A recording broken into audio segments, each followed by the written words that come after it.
ध्यान से देखो, BBS second year strategic management, कुछ इंपॉर्टेंट क्वेश्चन की लिस्ट जो मैं आप लोगों को दूंगा, कुछ इंपॉर्टेंट पॉइंट्स जो आप लोगों को ध्यान में रखते हुए चलने हैं एग्जाम देने से पहले और ड्यूरिंग एग्जाम क्या क्या चीज़ें करनी है, कौन से क्वेश्चन कैसे अटेम्प्ट करने हैं, क्या क्या तरीका रहेगा जिससे हम ज़्यादा से ज़्यादा मार्क्स स्कोर कर सकें।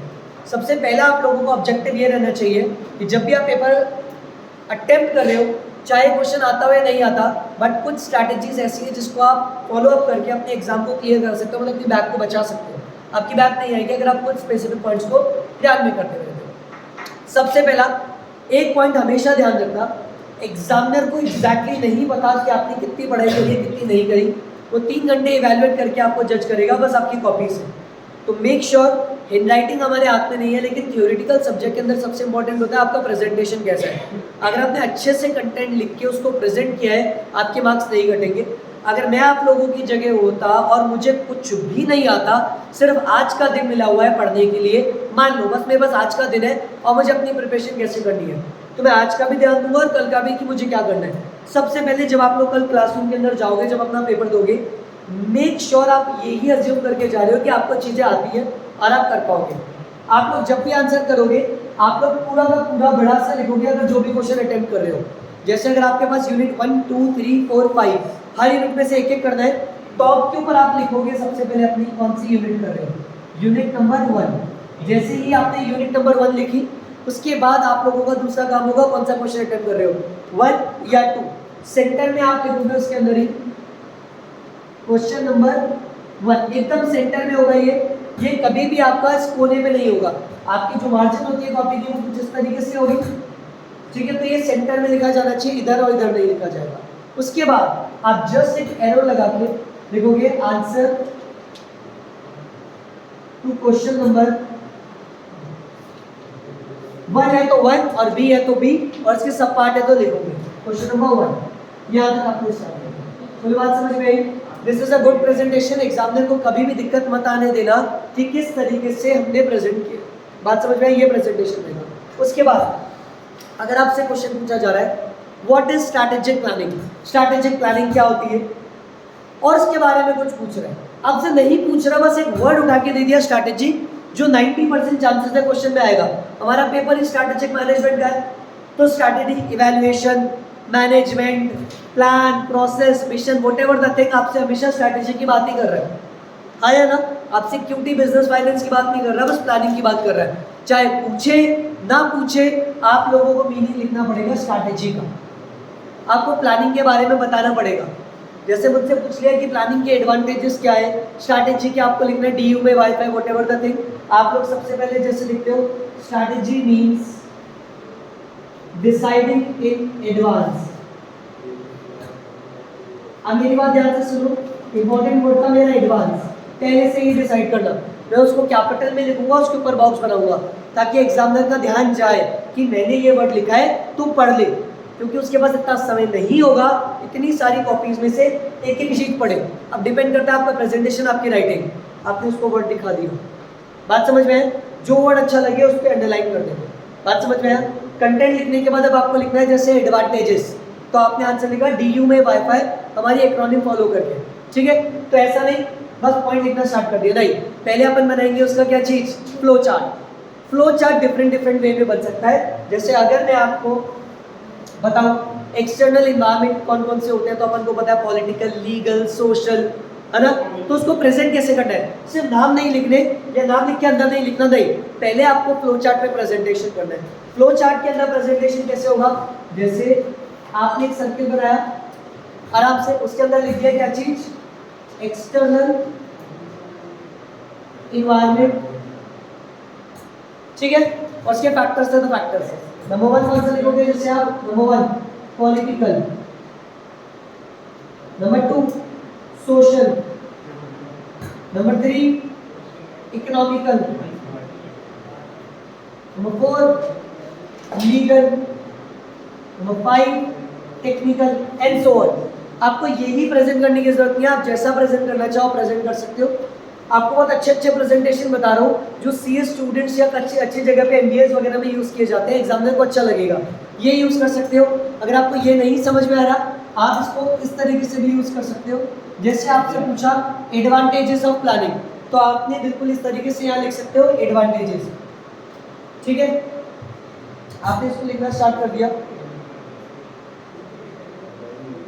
Advantages of planning. अब आप लोगों को लग रहा होगा कि इतना टाइम क्यों दे इस जगह पे, इससे बढ़िया आंसर लिखे। मैं कह रहा हूँ आप अपने आंसर की लेंथ कम कर सकते हो, लेकिन अगर आप ये पेज करने से 1-1.5 पन्ना भर रहे हो तो एग्जामिनर पे अच्छा इंप्रेशन जा रहा है कि इसने प्रेजेंटेशन करा है। लाइफ में हमेशा ध्यान रखना, जब भी आप किसी जॉब के लिए कहीं पर भी जाओगे स्ट्रैटेजी के बारे में, आप डिटेल समरी नहीं देते, आप प्रेजेंटेशन देके आते हो। आपने आज तक ऐसी प्रेजेंटेशन नहीं देखी होगी जहाँ फ्लो चार्ट ना हो। तो presentation is all about flow charts. आप जितने चार्ट बनाओगे उतना अच्छा है। आपकी बुक आपको बोरिंग लगती है कब, जब उसमें सिर्फ कंटेंट लिखा होता है, लेकिन जब डायग्राम बने होते हैं आप उसको पढ़ने में इंटरेस्टेड करते हो। Same goes with examiner.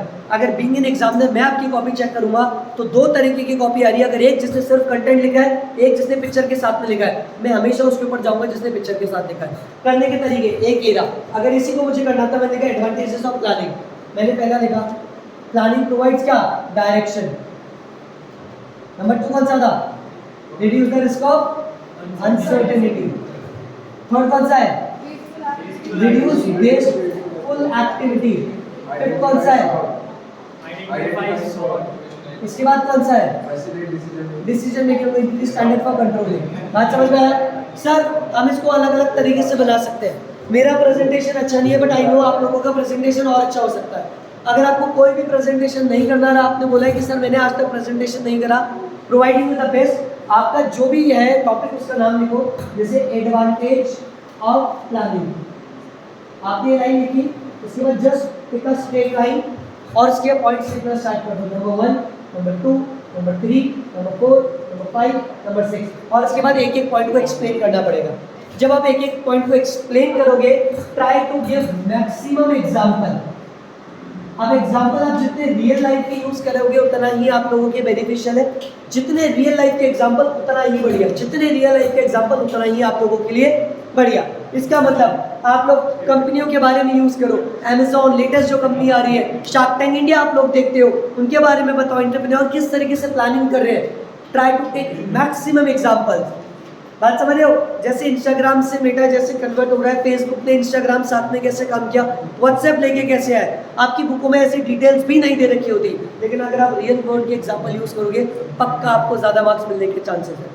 मैंने ऐसे स्टूडेंट्स भी देखे जिन्होंने 5 क्वेश्चन अटेम्प्ट करके भी आज उनकी महक है। मैंने ऐसे स्टूडेंट भी देखे जिन्होंने सिर्फ 3 क्वेश्चन करे और आराम से 50-55 मार्क्स लिए, मतलब 60 का अटेम्प्ट करके 50-55।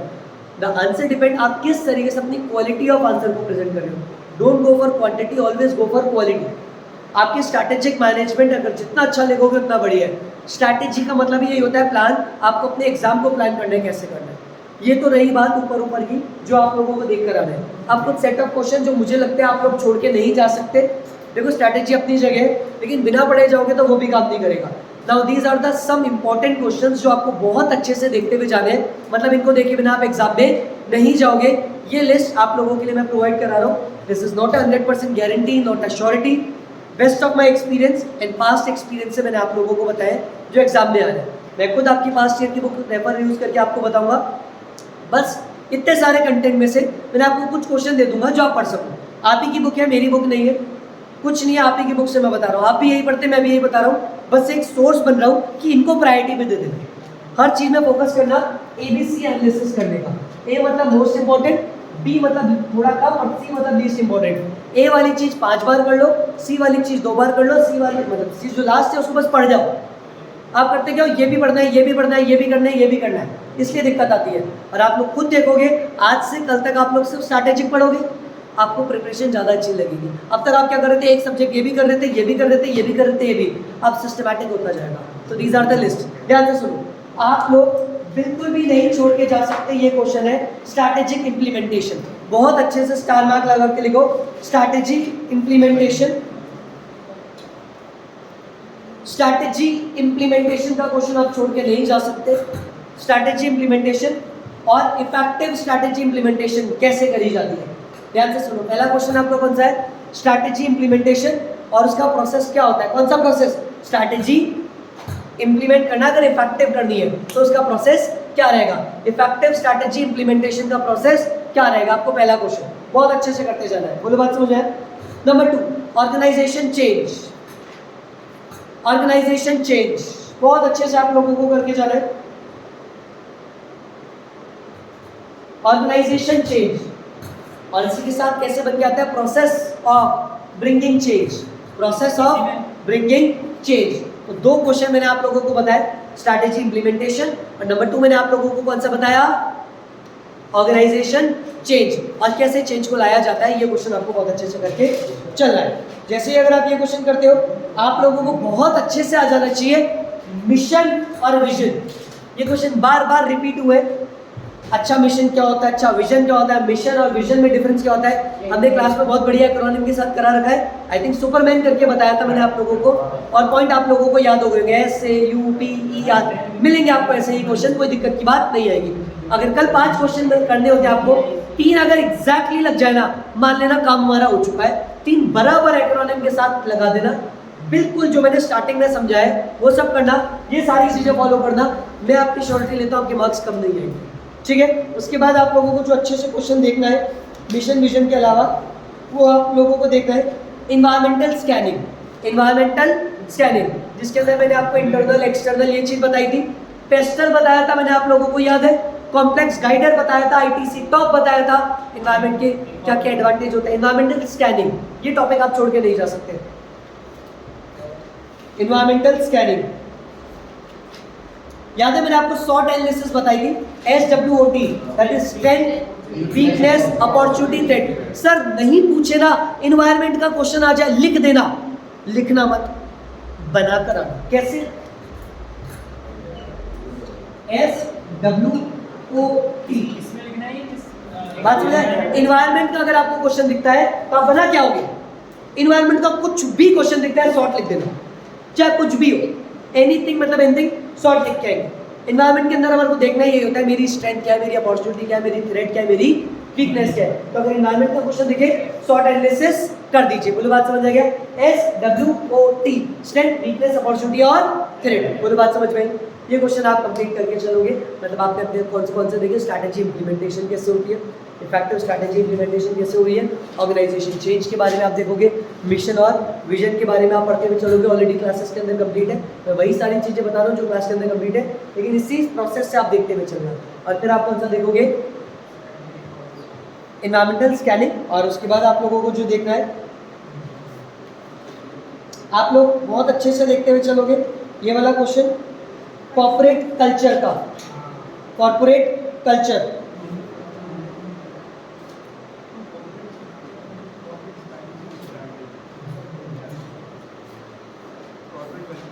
कॉर्पोरेट कल्चर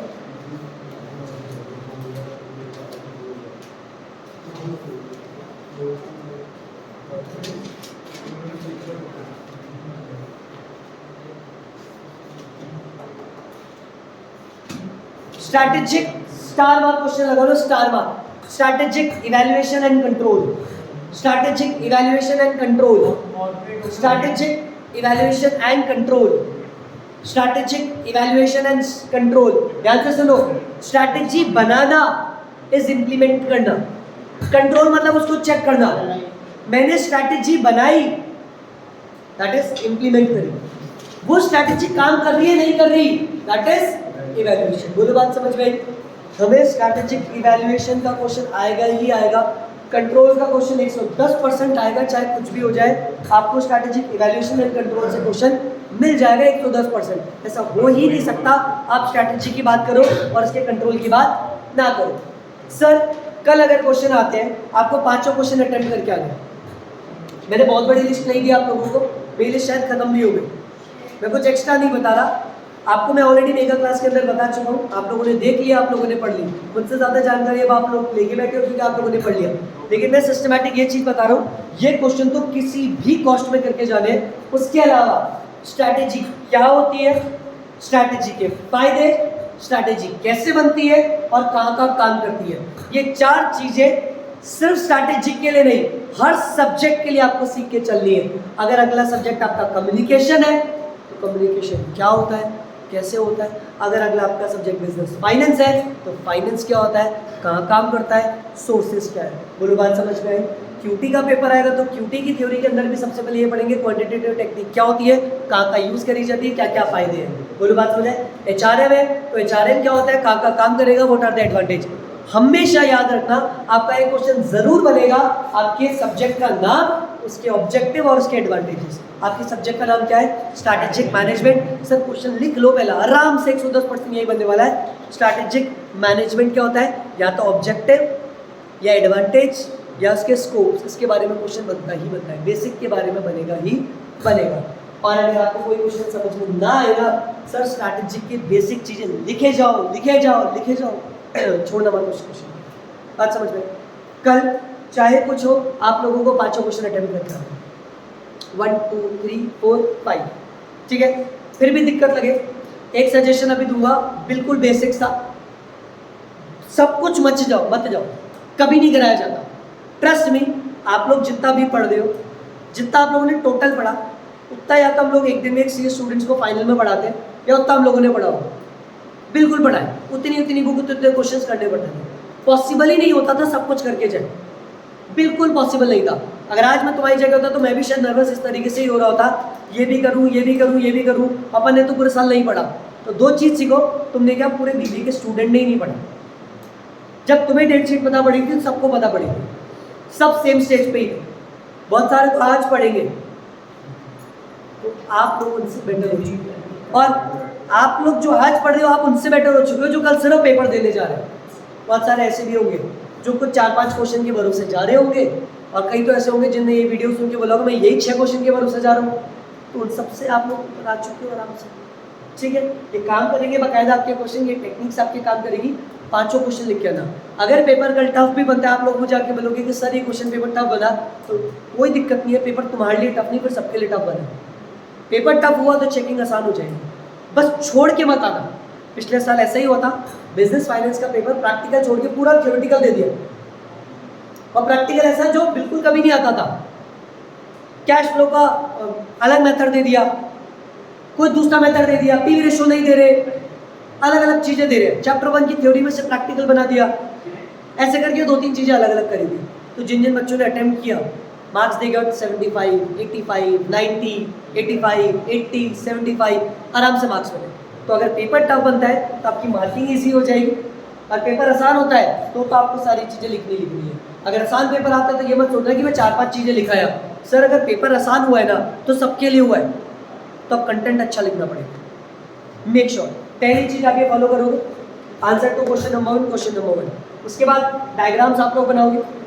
एक और चीज़, अगर आप लोगों ने कोई भी टॉपिक लिखा और आप लोगों को पता है कि इसके अंदर मैं 10 पॉइंट लिख सकता हूँ, 10 पॉइंट मुझे याद है, या फिर आपको पॉइंट याद है मिशन के अंदर सुपरमैन, SUPERMAN, आपको 7 पॉइंट पता है, आपको है ना 8 या जो भी है 7-8 जो भी आपको याद है, आपको है ना 5 ही याद आ रहे हैं, 2 का पॉइंट तो याद आ रहा है, अंदर क्या लिखना याद नहीं आ रहा। हम गलती क्या करते हैं, हम उसको आखिरी में लिखते हैं। याद रखना एग्जामिनर लास्ट में ही मार्क्स देता है, जहाँ पे क्वेश्चन फिनिश होता है ना वहीं पे क्वेश्चन के मार्क्स दिए जाते हैं आउट ऑफ पॉइंट में। और आप गलती क्या करते हो, जब भी वो मार्क्स दे रहा होगा तो डेफिनेटली बात है जहाँ पे वो टिक कर रहा है, मार्क्स दे रहा है, तो उसकी आंखें पड़ेगी उस पॉइंट पे। हम गलती यही करते हैं, पहला पॉइंट सबसे बढ़िया, सेकंड पॉइंट थोड़ा ठीक और एंड में आती है वाहियात, या फिर पॉइंट लिख के छोड़ देते हैं कि कुछ तो लिख दूँ। सर ये गलत इम्पैक्ट है, मत लिखो वो पॉइंट जिसका आप एक्सप्लेनेशन नहीं दोगे। ये गंदा इम्पैक्ट देता है कि पॉइंट तो पता था लेकिन एक्सप्लेनेशन नहीं पता। आप 9 की जगह 7 ही पॉइंट लिखो, लेकिन 7 पूरे लिखो, 2 का नाम ही मत लिखो। 7 में से 4 आते हैं तो पहला बेस्ट, सेकंड बेस्ट और लास्ट के 2 बेस्ट होने चाहिए। हम गलती यही करते हैं, लास्ट तक आते आते कचरा कर देते हैं। तो जो भी आपको थोड़ा बहुत खराब वाली चीज़ आती है ना, वो मिड में होनी चाहिए, ना कि शुरुआत और एंड। बात समझ में आया? सर मूवी की स्टार्टिंग बेकार होती है ना, इंटरेस्ट खत्म हो जाएगा, और एंड बेकार कर दो तो मूड खराब हो जाता है। मूवी हिलानी है तो का हिला दो एकदम बीच में, कोई दिक्कत नहीं है, लेकिन एंड बढ़िया कर दो, सस्पेंस में खुश हो जाता है। यही हुआ था सर, एकदम रियल एग्जांपल देता आपको। मूवी आई थी दृश्यम, उसका फर्स्ट पार्ट बहुत प्यारा था, सेकंड पार्ट अगर आप देखोगे ना शुरू से लेके मिड तक पूरा बर्बाद, बोरिंग था, लेकिन एंड एकदम ऐसा कर दिया कि हम खुशी खुशी वापस आ गए और लोगों को रिकमेंड किया भाई देख क्या सस्पेंस छोड़ा है मूवी ने। फर्स्ट में भी यही था, क्या सस्पेंस छोड़ा है, जबकि स्टार्टिंग हो रही थी।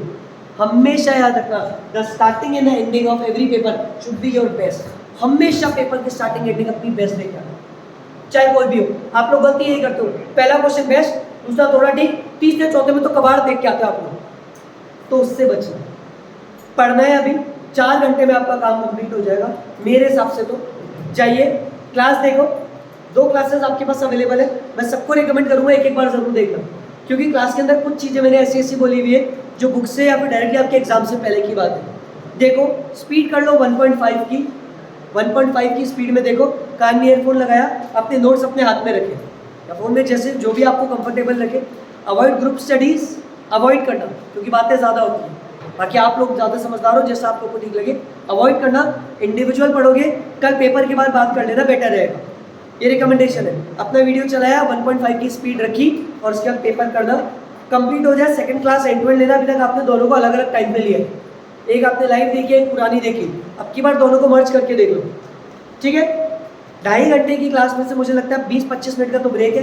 2 घंटे की क्लास है, 1.5 पे देखोगे तो 1:25 या 1:50 पे खत्म हो जाएगी, मतलब 1.5 घंटे की 2 क्लासेस। 3 घंटे में क्लासेस खत्म, 1 घंटा रिवीजन, उसके अलावा कुछ करने की जरूरत नहीं है।